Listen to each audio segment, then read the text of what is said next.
We've covered quite a bit with these videos thus far, and if all you're doing is watching them one after the other, then we move through it pretty darn quick. But in reality, for those of you that have an issue with your movements, with your posture, as we've discussed, that reality for you is this stuff takes quite a while to incorporate into your posture, into your movements, to be able to use it and feel that and see that progression of improvement. Everybody is at their own pace. Everybody is relative to their own particular issues, but in all, when you put them together, it's just where you are on the timeline going through the same exact thing that everybody else is with these same issues. So don't get discouraged too much if things seem to be taking a little bit longer. That just means you have to work a little bit more to understand what it is you're doing correctly and more of what you're not doing so well, be able to make it to the next level of improvement. Speaking of that, all of this has been how we stabilize on our feet, how we use our feet and control our posture to control that pressure to do everything we're doing. The emphasis is down here because that's what we depend on for our support and movements. Unless you like walking on your hands or rolling, crawling on the floor, that type of thing, but it's how we use our feet. So coming out of this fourth stance section and moving into the fifth stance, and that is going from sideward movement to forward movement, we need to help you with that transition a little bit. Now, in the beginning, we started with flat feet to be able to learn how to control this posture and then relax it and be able to adjust that pressure. And we want to continue that, but we also need to go back to that flat foot understanding to help us get through from sideward movement to the forward movement. And the point I want to make with this and where I want to go with it is how we use that push, how we produce that push, because many of you are having the difficulty trying to incorporate that and process it up here. And as it was for me many years ago when I was working on this, I couldn't conceptualize how to make that push. And I know we've talked about this in other videos, but now that we're going into more of this advancing movement, you need to understand that a little better, and you need to be able to do it quickly, do it solidly, hold that pressure as you're going through the movements in 1 foot, 2 feet, whatever you happen to be using. And especially, remember in a previous video, we were talking about holding that pressure in 1 foot as you move into the other foot, and then keep that pressure there until this foot becomes supportive, transfers all the pressure and the weight to it, and then this other foot lifts off the floor and moves over closer to it. That's the process we're going to work on in this video. It's how do you produce that easier, better, more forcefully without stiffening, because many of you will do just that. You'll try to make that pressure more, but you'll use your body, upper body, in an effort to help you do that. But it doesn't work that way. Now, I used to do that same exact thing when I was trying to figure this stuff out as well. I would be pushing down, but then coming up with my shoulders, and of course that leads to coming back which leads to straightening that knee and back and all the falls and all the other stuff. And even trying to throw something, be throwing the ball and my shoulders would fade back. Always trying to help with the upper body in the movement, but it's exactly the opposite, the wrong thing to do. But it was transitioning out of that. It was trying to keep down with those knees, keep them flexed, and stay forward with these shoulders to be able to stay within the movement and the activity. And we covered that on a previous video. All of that is incorporated here to be able to stomp our foot, to be able to increase that pressure down while keeping this knee down, flexed, and shoulders forward to stay in what? Squat. A squat is a squat is a squat. They're all done the same, no matter if you're doing it in place here, no matter if you're doing it to the side like this, no matter if you're coming forward and squatting this way. No matter what the pressure is divided between each foot, depending on which way you're doing it, it's done the exact same way. A little bit different in the activity, but a squat is a squat. Now, what do you want to do to stomp that foot? Well, you need to be able to squat down on this one foot. You need to be able to hold that pressure in that foot and down you come. This is going to present a problem for some of you. You will stomp and you will try to do it this way. And that's going to cause you problems in that stomping foot. Many of you will stomp down and it will be light because all of the energy is coming back up here or back this way. And there won't be much of a stomp there at all. In fact, some of you will be, you won't be able to stomp because that leg will be too stiff.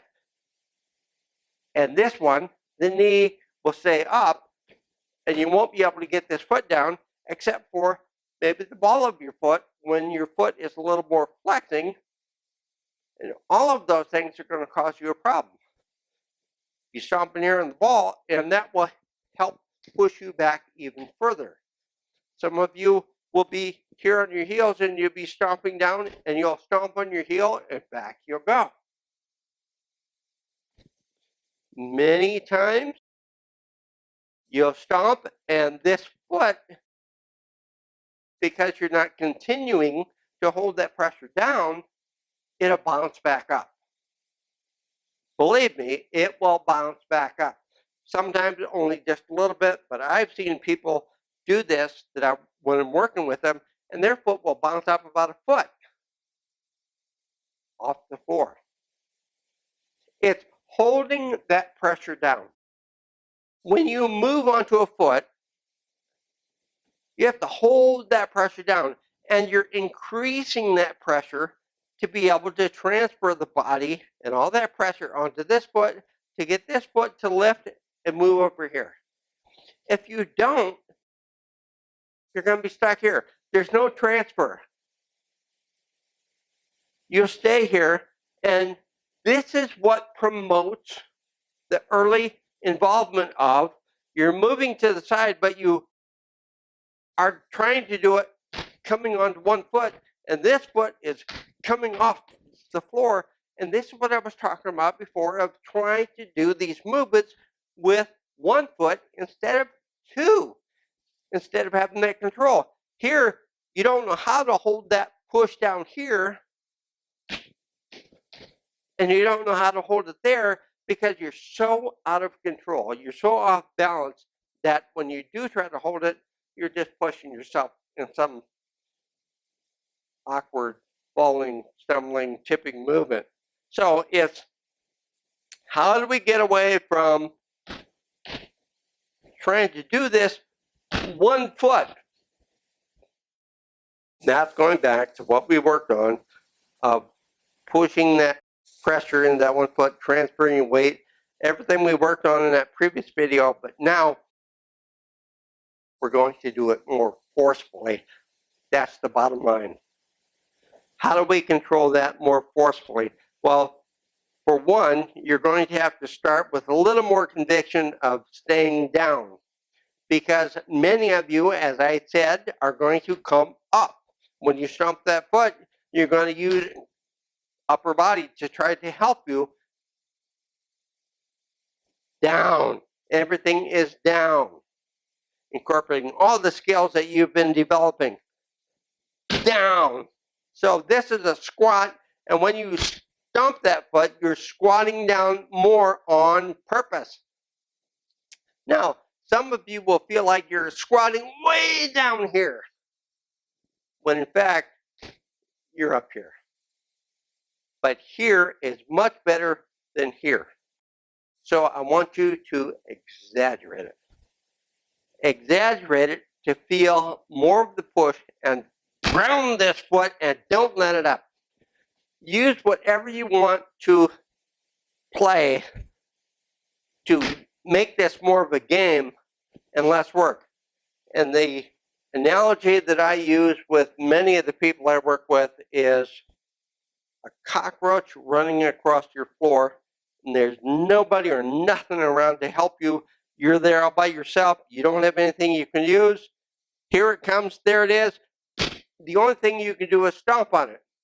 Now, if you stomp on it and don't hold that pressure down, you're not going to kill the bug, because let's say you're on a carpet, or it's a big granddaddy cockroach that has a very hard shell on it. It's a monster cockroach.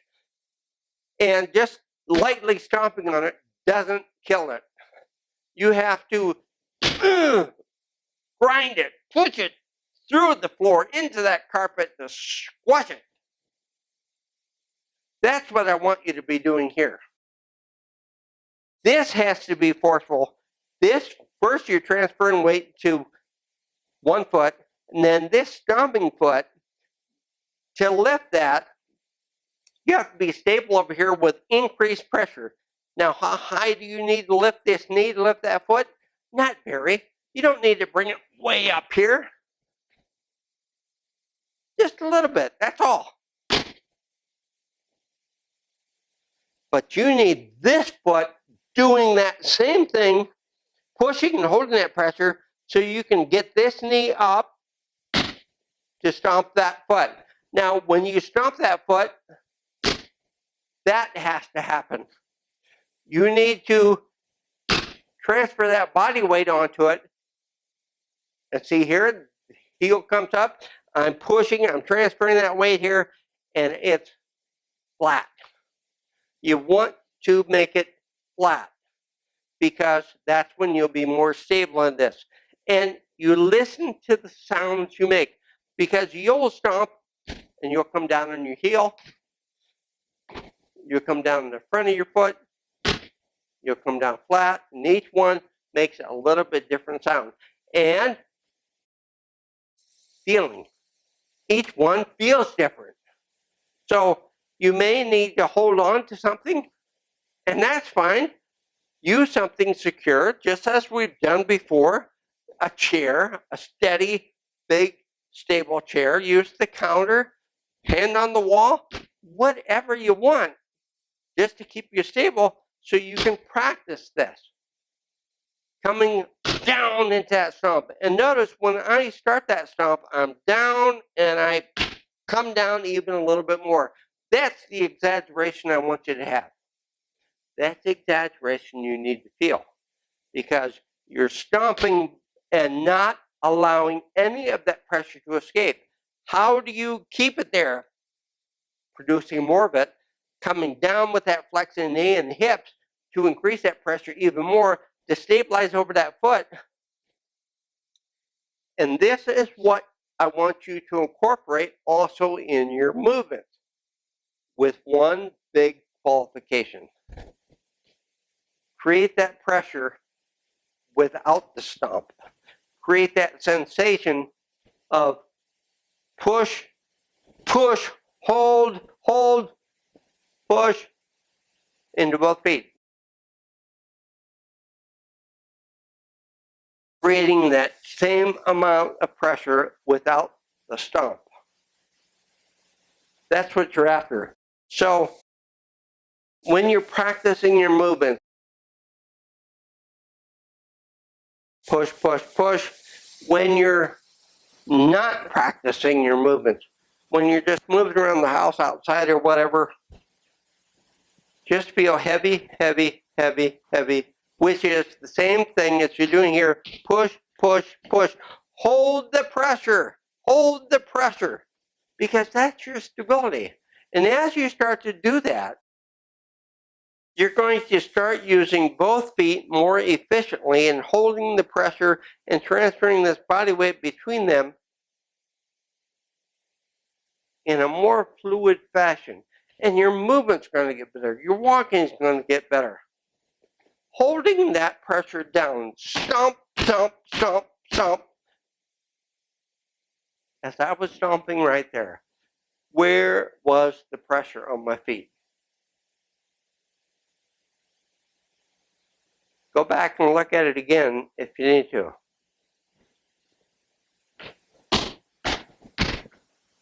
Hear that sound? It's different than this. And my posture was different. So within all of that, you were able to see I was on my heels just a little bit. And that is going to be the big issue when you start to move forward with this. You will be back here on your heels, because this stomping bit, especially coming forward, is going to be a little scary for some of you because of the old thing of not liking that pressure towards the front of your foot and feeling you're going to be falling forward. Now, in a previous video, I did that when I took that stride forward because this knee didn't flex and I come up on my toes this way. Well, this is the same thing you're going to do with this. When this knee doesn't come down, but this knee can only come down when this knee is also flexing. Because if this one that you're using to support yourself to then move on to the stomping foot, if it's not coming down, that knee's not going to come down unless you do something up here with your upper body. And as you do this, now you're too far forward and you're going to have the problem of coming forward. That's that stooping problem. You want this squatting. So practice this going sideways. And do this with the line. Don't watch your feet. Just feel the pressure in your feet as you're stomping lightly and then heavier. And see where you're going. Incorporate this. Get that body moving more. Get that squatting better, easier. Use this with any other activity you're doing to play with it. Doesn't matter. Make it up. Have some fun and games. And if you have the kids around, you can play different stuff with them or you can do your stuff. It doesn't matter. But you have to learn how to push that pressure into the foot and hold that pressure into the foot. And that will eliminate these fidgety feet. Remember I said the bouncing foot, and it'll bounce back up, and I can't reproduce it right now because you have to have that stiffened posture, and I just can't quite do that. But you'll stomp, and then you'll move feet around, and then try to get it back again. It's holding that pressure down. What else do you need to help hold that pressure down, to stop these fidgety feet? You need to strengthen these legs to be able to produce all that, to be able to hold it, to be able to make it. You need to strengthen your legs. So if you're having a problem with fidgety feet, bouncing feet off the floor, it's always a combination of the legs aren't strong enough and or you're too stiffened in your posture, and or you just don't have very good control of your upper body yet. And incorporating all this stuff together, using these core muscles to help you stay here, and using all of them more efficiently, because many of you have the strength to do all this, and you actually have the ability to do all this, but because of these other subtle problems with the guarding and stiffening, it becomes difficult for you to do. So work on the stomping, play the game, put some markers on the floors, like some tape or whatever, or paper, I don't care, and try to stomp on that mark. Try to stomp and stay in one place and stay stable while you move. Mix it up.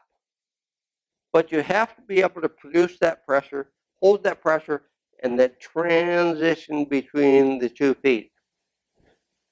If you can master this, get better at it, then, as I said, your movements are going to be better, things will work a little bit better, you start to feel a little more confident, things will start to flow. It just takes time, it takes practice, it takes learning what your mistakes are, understanding the corrections, feeling where that pressure is, knowing where that pressure is, and hopefully you're learning how to feel that pressure sooner, so when the mistakes begin to happen, you can correct them sooner, which means the correction is going to be smaller. Everything gets better. Learn to feel. Learn to hold this pressure to understand you just a little bit better.